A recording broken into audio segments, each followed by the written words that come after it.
Assalomu alaykum azizlar, YouTube kuzatuvchilari, Biogo'miz Toshkent kanalimiz a'zolari. Mana bugun Toshkent davlat agrar universitetiga tashrif buyurdik. Bu yerda hozir bugun turli xil davlatlardan delegatsiyalar kelgan, ya'ni O'zbekistonda tuproqshunoslik yo'nalishini yanada keng ommalashtirish bo'yicha biz bilamizki, Toshkent davlat universiteti bilan shartnomamiz bor 3 yildan buyon. Biz o'zimizni Biogo'miz mahsulotlarimizni olib kelib, hozir chet ellik hamkorlar bilan namuna sifatida ko'rsatish yo'nalishdamiz. Keyingi jarayonlarni, proseslarni ko'rsatib boramiz. Mana azizlar, hozir Uchko'z Toshkent davlat agrar universitetining tajriba maydonchasidamiz. Hozir mehmonlar kelgan. Xudo xolasa hozir ichkarigi jarayonlarni ham ko'rsatib o'tamiz. Mana maydonchalarimizda har xil turdagi gullar, dekorativniy o'simliklar, daraxtlar hammasi mavjud.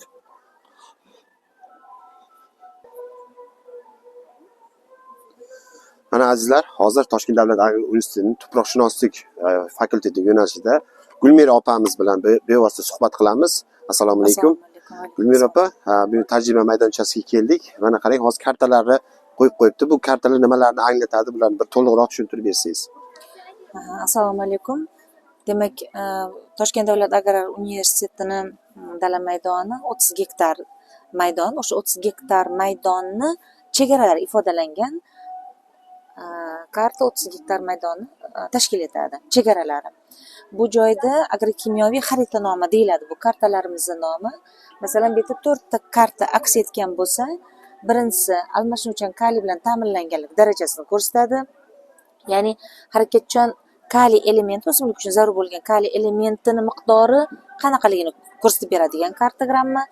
Ikkinchisi, tuproqda harakatchan fosfor, o'simlik uchun zarur bo'lgan elementlardan bittasini bizlar mana shu dalada miqdorini ko'p kamligini ko'rsatuvchi kartogramma.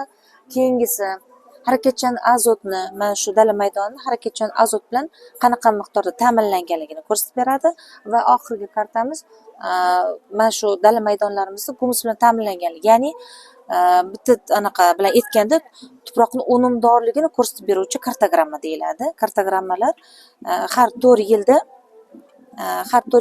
4-5 yilda bitta tuziladi. Bular yangi kartogrammalarimiz 24-yilda Namoz Normamat va Qodirova Dilrabolar tomonidan tuzilgan kartogramma. Demak, birinchisi kaliy bilan ta'minlanganlik darajasi. Bu tuproqdagi kaliy elementi tuproqning ona jinsiga bog'liq. Tuproq nimadan paydo bo'lgan bo'lsa, ona jinsiga bog'liq. U asosan har doim ham tuproqning unumdorligiga bog'liq bo'lavermaydi. Almashinuvchan harakatchan fosfor elementi ham bevosita tuproqning unumdorligiga ham bog'liq bo'ladi. Ba'zi hollarda tuproqning ona jinsiga ham bog'liq bo'ladi. Masalan, tuproq unumdor bo'lmasligi mumkin, lekin harakatchan fosfor miqdori agar ona jinsida fosfor ko'p bo'lsa, demak tuproqda ham fosfor miqdori ko'p bo'ladi. Azot, agar buni e'tibor beradigan bo'lsak, almashinuvchan kaliyga. Almashinuvchan kaliy bizning tuproqlarimiz ona jinsida o'zi miqdori yaxshi. Shuning uchun dalamiz Uchqo'zimizni dalalarida asosan o'rtacha va yuqori darajada ta'minlangan ekan. Bularni eksplikatsiyasi, ya'ni kartani tili deb aytiladi. Eksplikatsiyaga ahamiyat beradigan bo'lsak, och rangi juda kam ta'minlangan.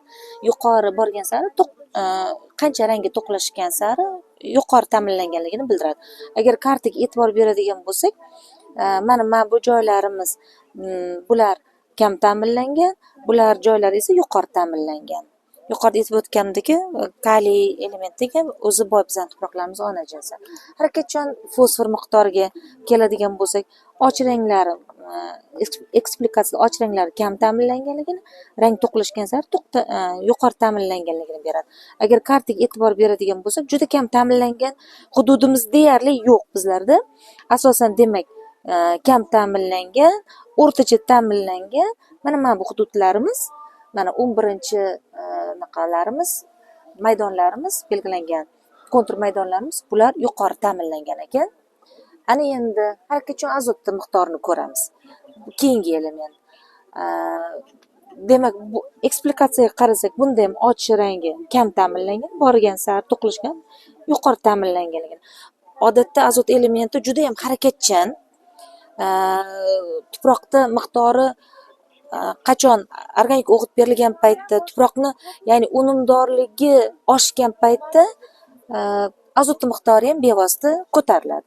Agar ahamiyat bersak, fosfor bilan kaliyda kam ta'minlangan hududlarimiz yo'q. Lekin azot elementiga qarasak, mana bu konturlarimiz 10-konturlarimizda, 12-konturlarimizda, 13-konturlarimizda har qachon azot miqdori juda ham kam. Agar 7-5-konturlarga qaraydigan bo'lsak, bu hududlarimiz o'rtacha ta'minlangan. Ya'ni azot elementiga kambag'alligini ko'rsatadi mana shu joylarimiz. Mana bu bizning 4-kartamiz gumus bilan ta'minlanganlik. Boya yuqorida aytganimdek, bevosita tuproqning unumdorligini ko'rsatuvchi kartogramma. Bunda ham xuddi shunaqa. Faqat ulardan farqli ravishda ta'minlanganlik darajasi 6 ta gruppada bo'ladi. Juda kam ta'minlangan, qancha gumusi miqdori, ya'ni biz tilda aytamiz shirali tuproq deb aytamiz. Qancha o'sha shiraliligini oshirib beradigan, qo'shtirnoqcha shiraliligini oshirib beradigan modda bu gumus moddasi. Qancha tuproqda ko'payib borsa, rangi ham to'qlashib boradi. Agar e'tibor bersak, 8-uchastkamiz, elementar uchastkamiz, 5-elementar uchastkalarimiz, ayniqsa mana shu hududimizda juda ham kam ta'minlangan. Ya'ni gumusimiz 0,8% dan kamda. Endi e'tibor beradigan bo'lsak, o'rtacha ta'minlangan hududlarimiz umuman nima deb aytsam ekan, yuqori ta'minlangan gumus bilan, ya'ni gumus o'sha tuproqni unumdorligini beriluvchi gumus bilan juda ham yuqori ta'minlangan hududlarimiz bitta hozir mana shu 9-elementar kichkinagina bitta uchastkamiz bo'lib turibdi.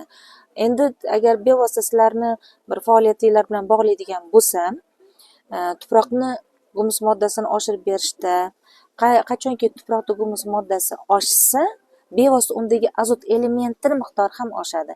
Azot elementi o'simliklarni foydalanishda nima deb aytsam ekan, dangal qilib aytganda nomer 1 element hisoblanadi.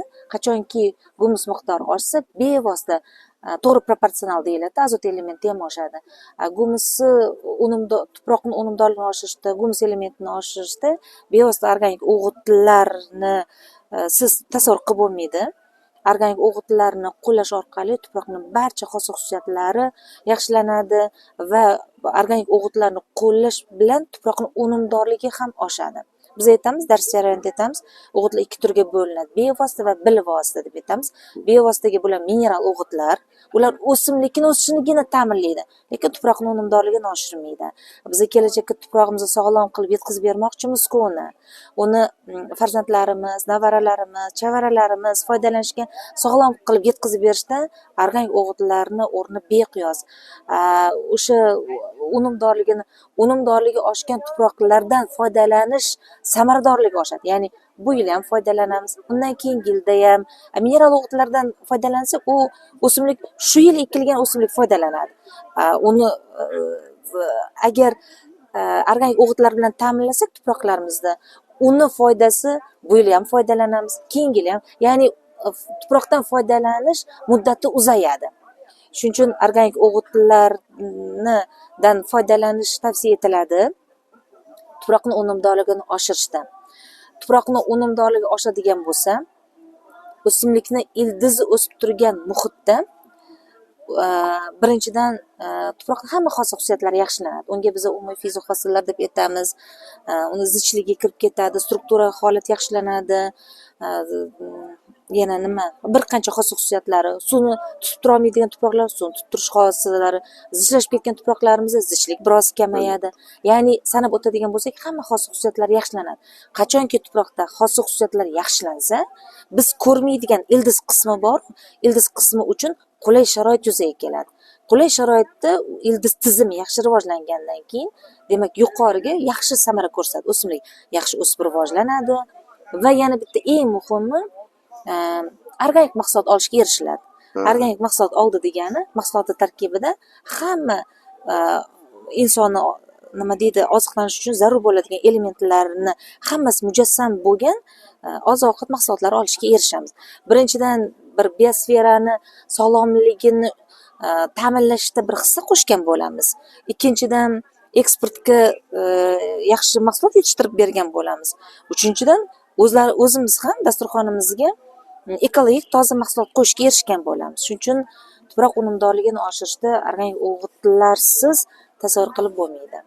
Albatta, rahmat sizga. Mana shu biogumus asosan yanada bitta foydasi, uni tarkibida zararli mikroorganizmlar yo'q, nematodalarni tuxumlari yo'q. Ayniqsa ko'chatchilikda judayam yaxshi, keyin sabzavot ekinlar yetishtirishda ham juda effekti yaxshi, chunki biz o'tdan ko'katlar olib iste'mol qilamiz, uni qaynatmasdan, pishirmasdan yoki karam mahsulotlarni olib iste'mol qilamiz. Masalan, mana shu sabzavot ekinlarni yetishtirishda biogumusi, organik o'g'itlarning ichida biogumusi o'rni alohida.